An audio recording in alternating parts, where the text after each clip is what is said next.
It was not my primary motive to hurt anybody's feelings. But I think we could go a hell of a lot further in hurting people's feelings before we wake up one day and the principles and ideals that give us the freedoms we have in the first place are gone forever.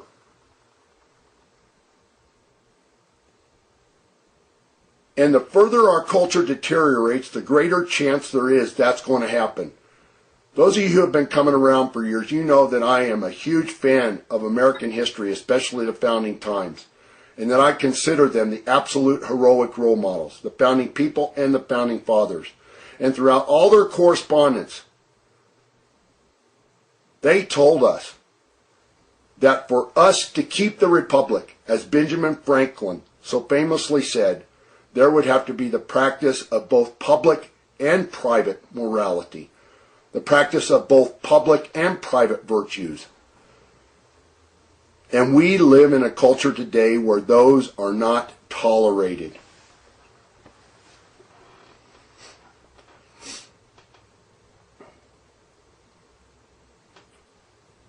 And I'm not going to keep my mouth shut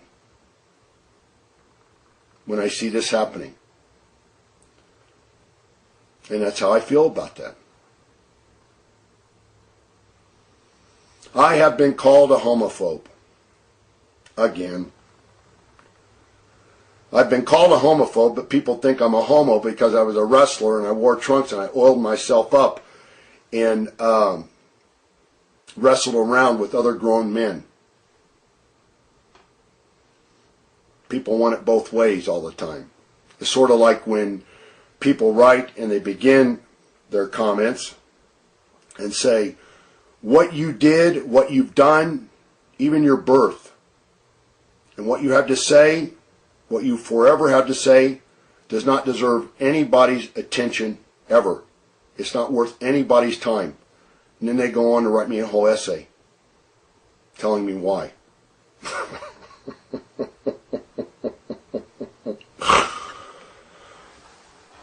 I, throughout my life, have had many relationships and acquaintances with homosexuals. I don't have a problem with homosexuals or homosexuality per se, but I do have a problem with the radical homosexual agenda.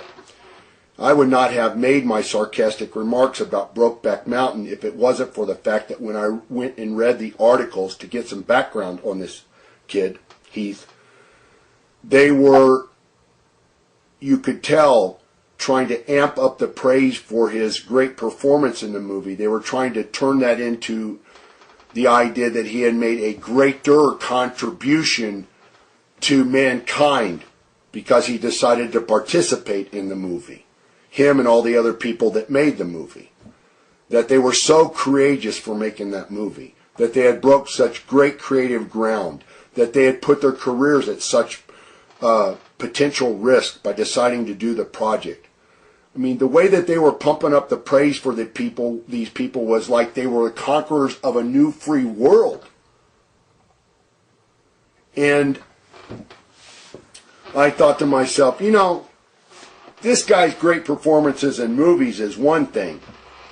But when they try to turn it into this idea that he made a greater contribution to society, that is absolute fantasy bullshit.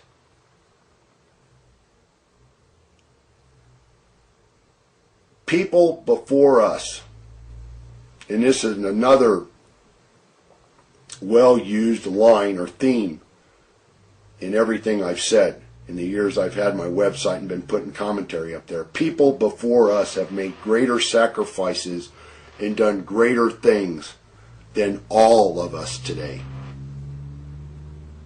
All of us. And the lives of those people, you can't tell their stories anymore in the schoolrooms today. It's not politically correct to tell the stories of their lives.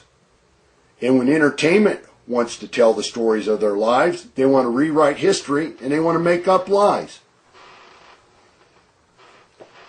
Trying to pump up this guy's reputation to some heroic level is disgraceful.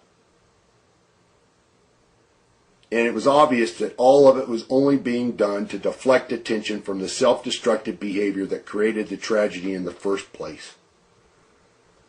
Brokeback Mountain was simply a piece of propaganda to cram homosexuality down the public's throat.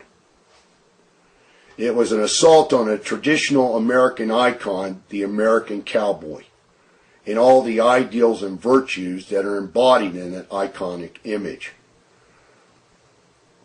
And the ideals and virtues, mind you, that greater people than all of us have used to live great lives. When I see people, in effect, go poking their finger in the chest of the biographies and the history of really great people, I get pissed off. It's not about tolerance anymore for these radical homosexuals. It's about intolerance.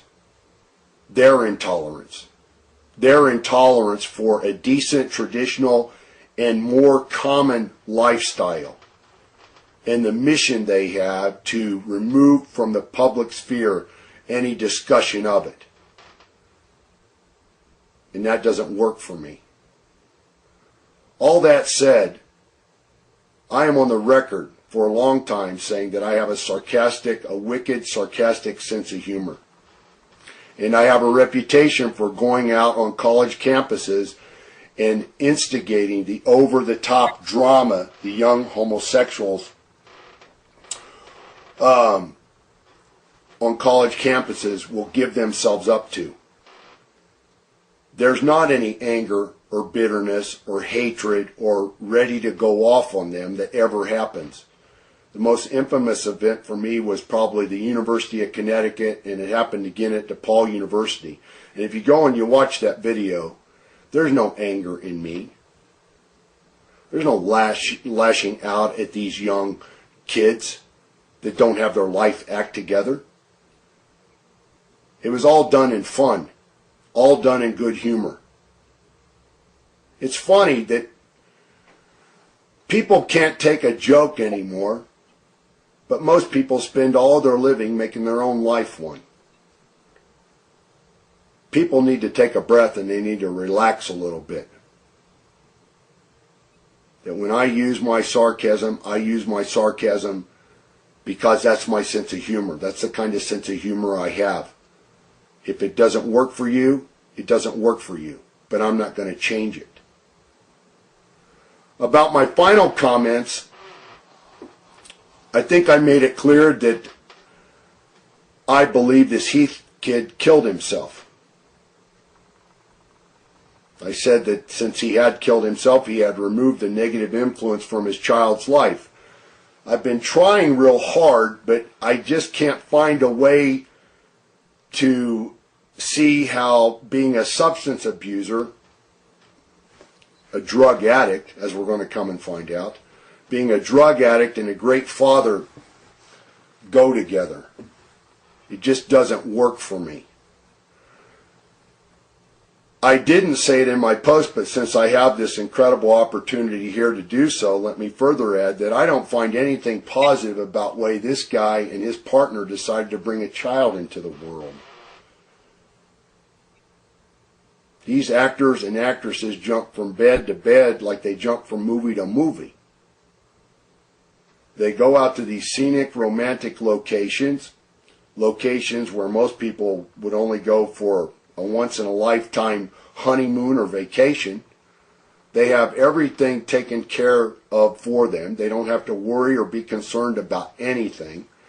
They totally indulge themselves in the fantasy of the movie, the fantasy of their character. Their passions and their emotions are at an intense high.